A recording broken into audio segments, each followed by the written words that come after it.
Welcome back, everyone. Ready for another deep dive? Always? Awesome. Today, we're going to kind of rewind the clock a bit, Yeah. go back to the 20th century, Okay. talk about Princess Diana.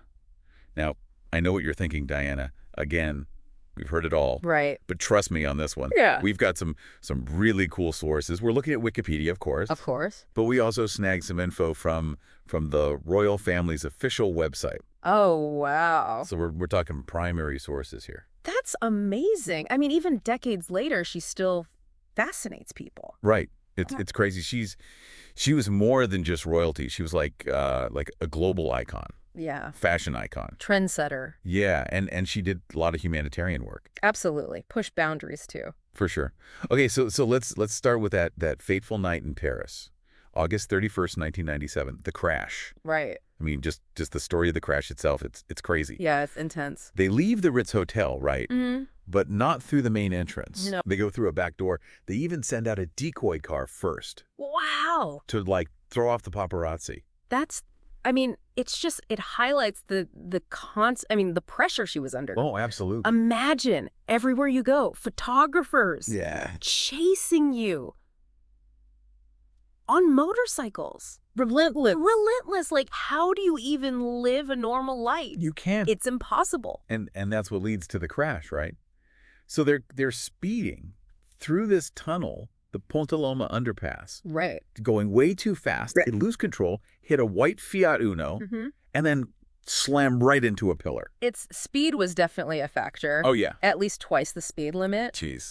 And the tunnel, get this, no guardrails. Right. If you look at pictures now, it's crazy to think they didn't have that basic safety feature. Wow.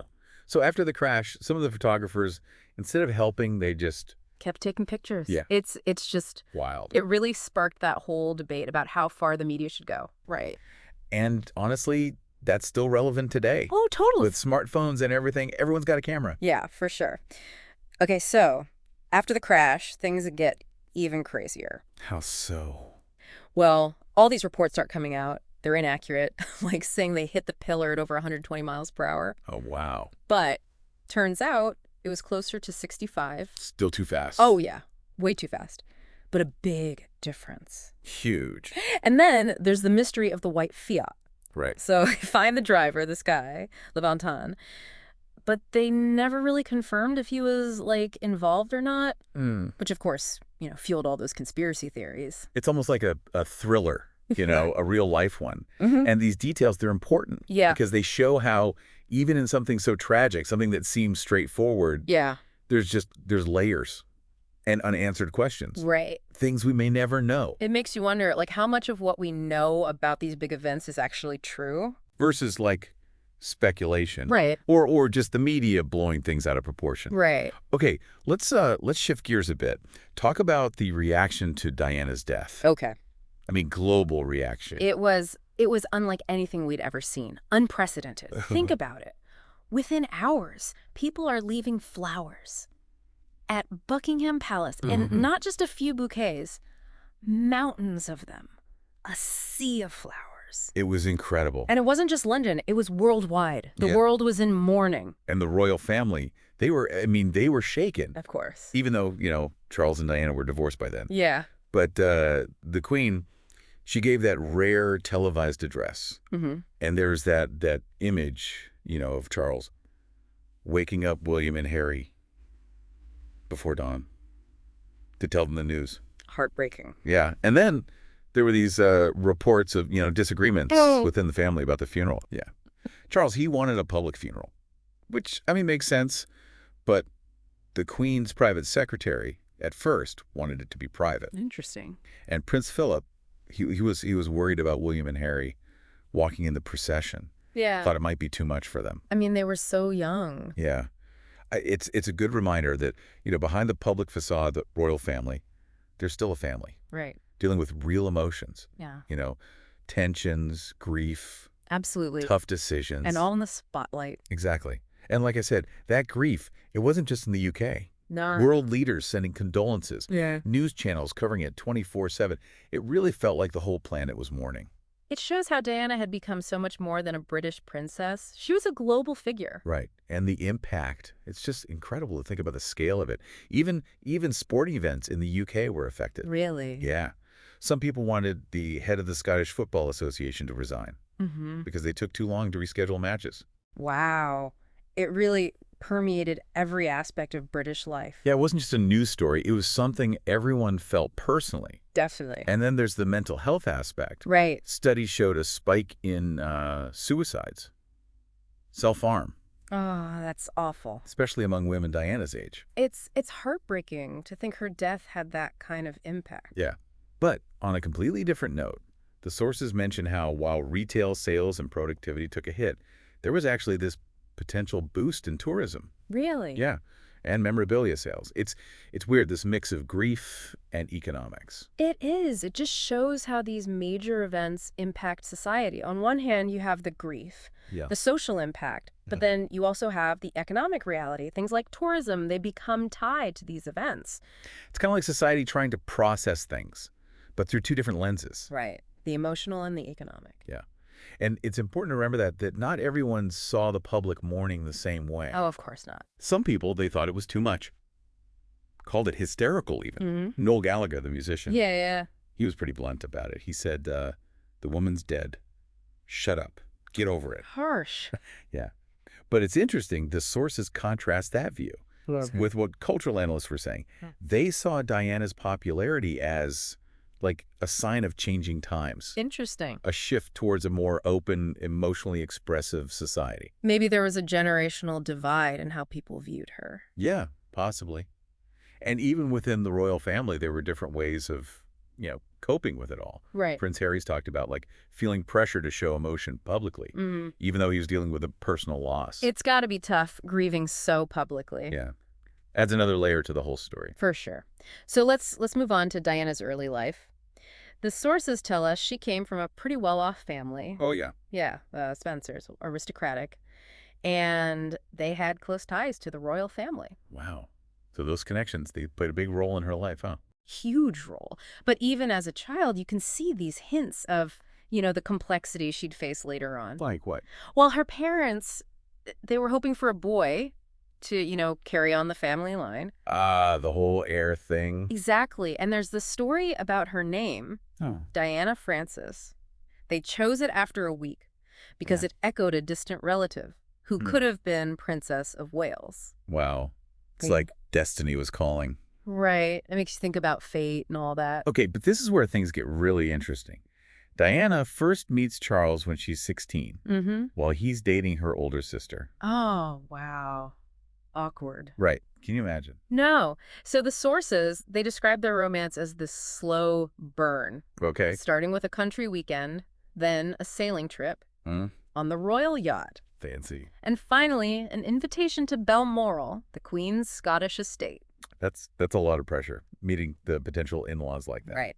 And remember, Diana was the first English woman to marry the heir apparent in centuries. Oh, wow. I didn't realize that. And get this. She was also the first royal bride with a paying job. Really? She was a kindergarten assistant. No way. Yeah. That's amazing. She was already breaking tradition. Even before she became a princess. And then, of course, there's the wedding, St. Paul's Cathedral.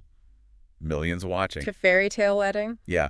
But even then, there were these little hints of trouble. Oh. Like, remember when Diana mixed up Charles's names at the altar? She did. Yeah. She called him Philip Charles instead of Charles Philip. Oops. A Freudian slip, maybe? Right. Yeah. And she famously left out that traditional vow to obey. Oh, right. Which, caused a stir back then. For sure. But looking back, it almost seemed symbolic, like foreshadowing the problems they'd have. Yeah. It's funny how those little details, they take on new meaning when you know how things turn out. Totally. It reminds us that even the most perfect public image, there's always more to the story. Absolutely. But those early years, they were filled with hope. Diana's pregnancy with Prince William was announced just a few months after the wedding. And she made a pretty bold move, taking baby William with her on that royal tour of Australia and New Zealand. Right. That was a big break from tradition. Yeah. I mean, it sparked some controversy, but in the end, people praised her for it. for being, a modern mom. It showed she was willing to do things her way. Yeah, even with all that royal pressure. Exactly. And that independent streak, it really comes through in her charity work. Right. The royal family's website, it emphasizes how dedicated she was to charity. Over 100 charities. That's incredible. It's mind-blowing. And it wasn't just the number, it was the types of causes. What do you mean? Like, she focused on things that people often overlook, things that were stigmatized. Like? HIV/AIDS patients. Back in the 80s, there was so much fear around that. Right. But Diana, she went to hospitals, she hugged patients, shook their hands, Wow. when everyone else was terrified. Yeah. She showed compassion. She humanized people who were being shunned. It was revolutionary. It really was. She challenged the stigma head on. And she helped change how people thought about AIDS. For sure. And it wasn't just HIV/AIDS. She worked with the homeless, people with disabilities, children. She didn't just write checks. Right. She got involved, visited shelters, talked to people, really connected. She had a big heart. Yeah, I could tell it wasn't just duty for her. It was genuine compassion. And then, of course, while all this is happening, her marriage to Charles, it's falling apart. It is a rough time. Yeah, all those tabloid scandals, leaked phone call. Squidgygate, Camillagate. Exactly. It was like the original reality TV show. Everyone was glued to it. And in 1992, the prime minister, he announced their separation. In the House of Commons. Yeah, that's how public this whole thing became. Wow. It wasn't just a private matter anymore. It was a national event. It's a reminder of how hard it is to go through personal struggles in the public eye. For sure. But even after the separation and their divorce in 96, Diana kept doing her charity work. She scaled back her public life. She said she wanted more balance. Balance between her public role and her private life. Exactly. It's like she was trying to take back some control. Yeah. Find a way to live more authentically. Yeah, even with all that media attention. Yeah. But sadly, it was that media attention, that hounding by the paparazzi, that played a role in her death. A tragic reminder of the dark side of fame. Yeah. It makes you think about the ethics of journalism, privacy, all of that. Absolutely. It's hard to believe it was just an accident. I know. Even with like official investigations and all that, Yeah. you still have these conspiracy theories. Right. And I guess it makes sense. Yeah. I mean, when someone's so full of life, dies so young, It's natural to want answers. people want to find a reason. Or someone to blame. Exactly. And then there's that whole thing with the NSA, Yeah. the U.S. National Security Agency. Oh, right. They were watching Diana. They were. Yeah, like right up until she died.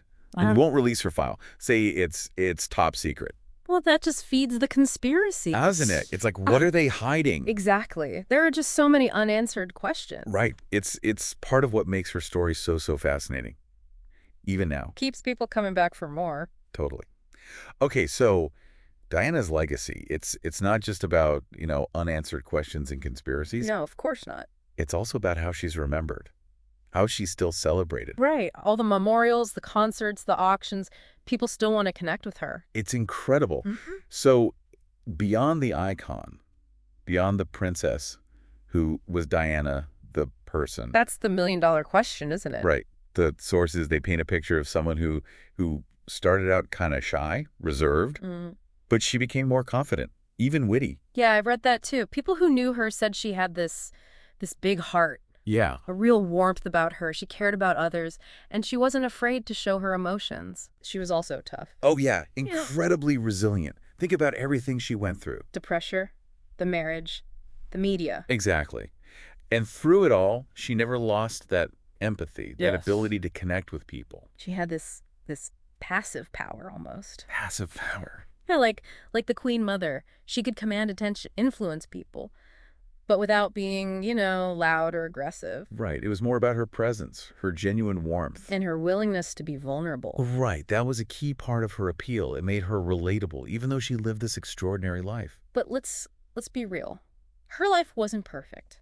No one's is. There were scandals, criticisms. She made mistakes. Right. And that relationship with the press, always a roller coaster. Oh, yeah. Hounded by paparazzi one minute, using them to her advantage the next. Yeah. Complicated. Very. And it's interesting how public opinion shifted after her death. Oh, yeah, totally. Before, people criticized her. Her behavior, her fashion, the divorce. But then after she died, it was like all that was forgotten. She became like a saint. It's amazing how death can change perceptions. Right. It makes you think about how we judge public figures. Do we focus too much on the negative? That's a good question. And do we only appreciate the good stuff once they're gone? Exactly. But with Diana, her legacy, it's bigger than the tabloids and the scandals. Definitely. She changed how people think about mental health. Challenge those old conventions. Used her position to help others. She shed light on things that most people ignored. Like eating disorders, postpartum depression. Remember, this was the early 90s. Right, those things were taboo back then. But she talked about them openly, and she helped break down those barriers. She encouraged people to get help. Yeah. It was a huge shift from that stiff upper lip thing. Exactly. And she didn't just talk about it, she supported those organizations. Right. She got involved, didn't care if it wasn't proper for a princess. Her actions spoke louder than words. Okay, big question.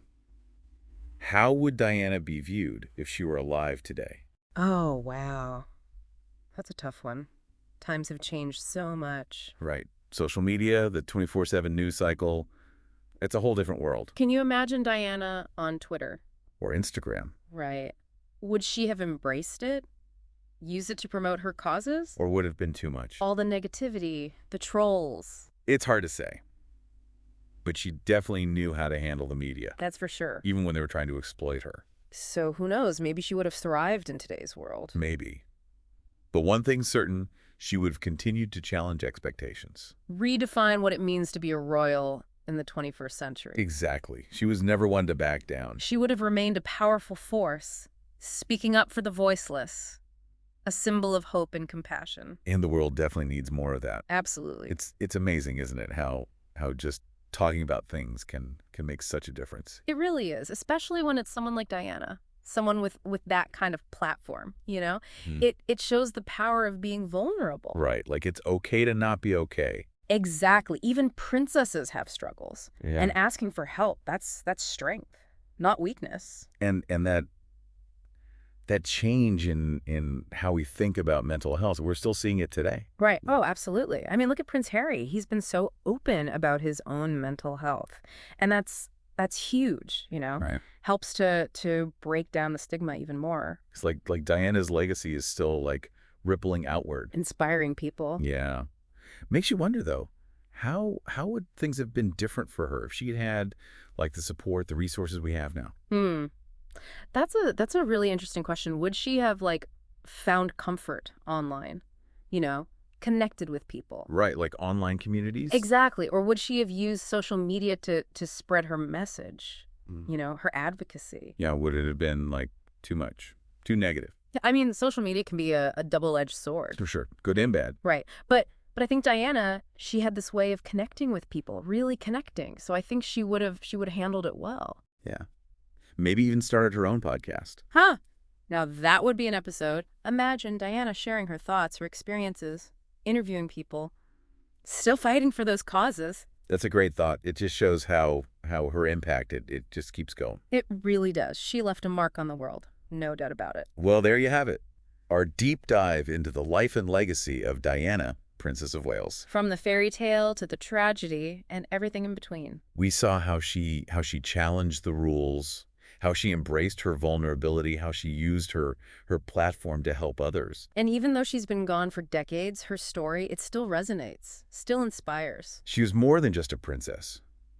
She was an icon, a trendsetter, and most importantly, a humanitarian. Someone who touched countless lives. So remember, the sources we used, they're just the start. There's so much more out there.